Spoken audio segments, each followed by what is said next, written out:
ਸਤਿ ਸ੍ਰੀ ਅਕਾਲ ਜੀ ਸਾਰਿਆਂ ਨੂੰ। ਹੋਰ ਕੀ ਹਾਲ ਚਾਲ ਸਾਰਿਆਂ ਦਾ? ਚੜ੍ਹਦੀ ਕਲਾ ਤੇ ਚੜ੍ਹਦੀ ਕਲਾ ਹੀ ਹੋਣੀ ਚਾਹੀਦੀ ਹੈ। ਤੇ ਅੱਜ ਦਾ ਜਿਹੜਾ ਸਾਡਾ टॉपिक हुआ है गोल्डन टेम्पल के सरोवर खून से लाल था, 30,000 सिखों को अहमद शाह अब्दाली की क्रूरता की कहानी। ਤਾਂ ਮੇਰੇ ਲਈ ਇੱਕ ਇਤਿਹਾਸ ਹੈ ਜਿਹੜਾ ਕਿ ਸਾਰਿਆਂ ਨੂੰ ਪਤਾ ਹੋਣਾ ਚਾਹੀਦਾ ਕਿ ਕਿਵੇਂ ਗੋਲਡਨ ਟੈਂਪਲ ਦਾ ਜਿਹੜਾ ਸਰੋਵਰ ਸੀ ਉਹ ਖੂਨ ਨਾਲ ਲੱਥਪੱਥ ਹੋ ਗਿਆ ਸੀ 30,000 ਸਿੱਖਾਂ ਨਾਲ। ਔਰ ਅਹਿਮਦ ਸ਼ਾਹ ਦੀ ਜਿਹੜੀ ਇਹ ਪੂਰੀ ਕਹਾਣੀ ਹੈ, ਹਿਸਟਰੀ ਹੈ ਜਿਹੜੀ ਸਾਨੂੰ ਪਤਾ ਹੋਣੀ ਚਾਹੀਦੀ ਹੈ। ਤੇ ਜਿਨ੍ਹਾਂ ਨੂੰ ਨਹੀਂ ਪਤਾ ਤੇ ਅੱਗੇ ਅੱਗੇ ਜ਼ਰੂਰ ਸ਼ੇਅਰ ਕਰੋ ਤਾਂ ਕਿ ਸਾਰਿਆਂ ਨੂੰ ਪਤਾ ਲੱਗ ਸਕੇ, ਹੈ ਨਾ। ਬਾਕੀ ਵਾਲੀ ਵੀਡੀਓ ਅਸੀਂ ਕਰਦੇ ਹਾਂ स्टार्ट। 1757 ये वो समय था जब भारत में मुगल शासन कमजोर होने लगा था। ऐसे में अफगानिस्तान के क्रूर शासक, जिसे आप लुटेरा भी कह सकते हैं, अहमद शाह दुरानी उर्फ अहमद शाह अब्दाली को मौका मिला भारत की धरती पर कदम बढ़ाने का। 1747 में एक और क्रूर लुटेरे नादिर शाह की तक दुर्रानी उसकी ही सेना का एक हिस्सा था। लेकिन नादिर शाह की के बाद उसने खुद को कंधार के आसपास का शासक घोषित कर दिया और दुर्रानी साम्राज्य की नींव रखी।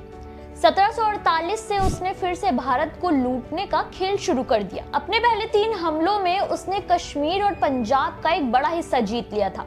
लेकिन जब 1757 में उसने चौथा हमला किया तब उसने सबसे ज्यादा नुकसान पंजाब के इलाकों को पहुंचाया। दुर्रानी सिखों से काफी बैर रखता था, इसलिए वो सिखों का अपमान करने का कोई मौका नहीं छोड़ता था। इसी कड़ी में उसने चौथे हमले में पूरे स्वर्ण मंदिर में गौ करवाकर उनको तालाब में फेंक दिया था। पवित्र हरमंदिर साहिब गाय के खून से लाल हो गया था।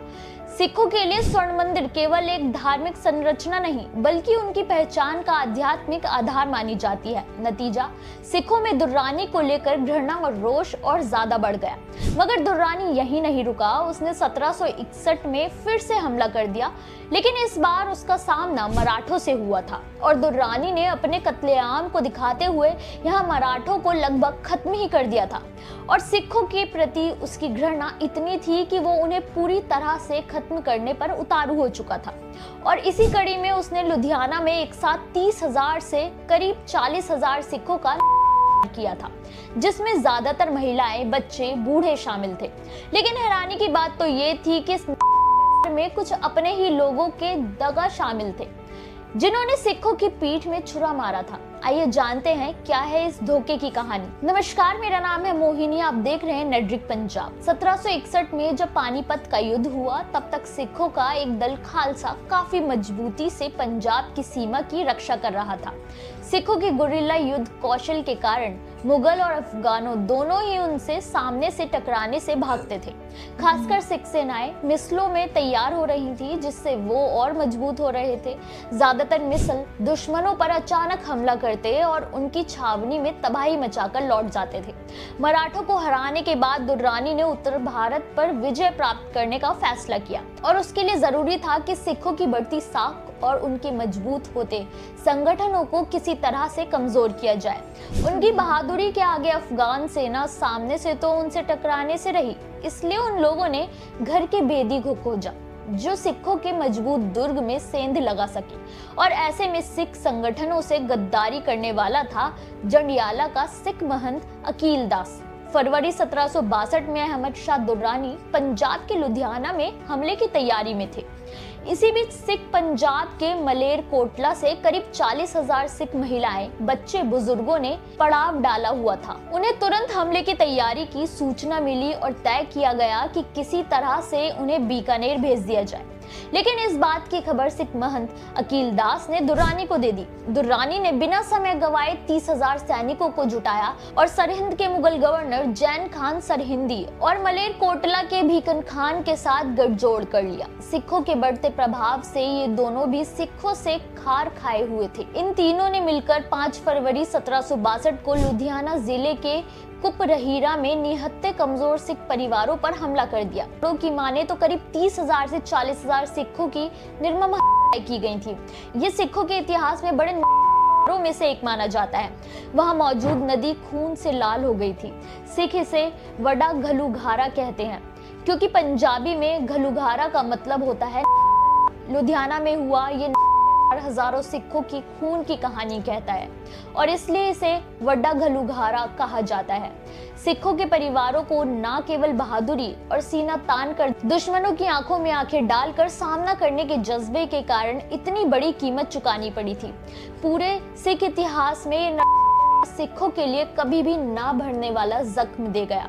आज भी सिखों की शहादत को याद कर हर साल उन्हें सिख समाज श्रद्धांजलि देते हैं। हर साल फरवरी में कुतबा बहमनिया गांव में धार्मिक समारोह आयोजित किए जाते हैं और 7 फरवरी को श्री अखंड पाठ साहिब का प्रकाश किया जाता है और 9 को अखंड पाठ के भोग डाले जाएंगे। इस नरसंहार के बारे में सुनकर आज भी रोंगटे खड़े हो जाते हैं। सिखों से जुड़ी ये कहानी आपको कैसी लगी हमें कमेंट करके जरूर बताइए।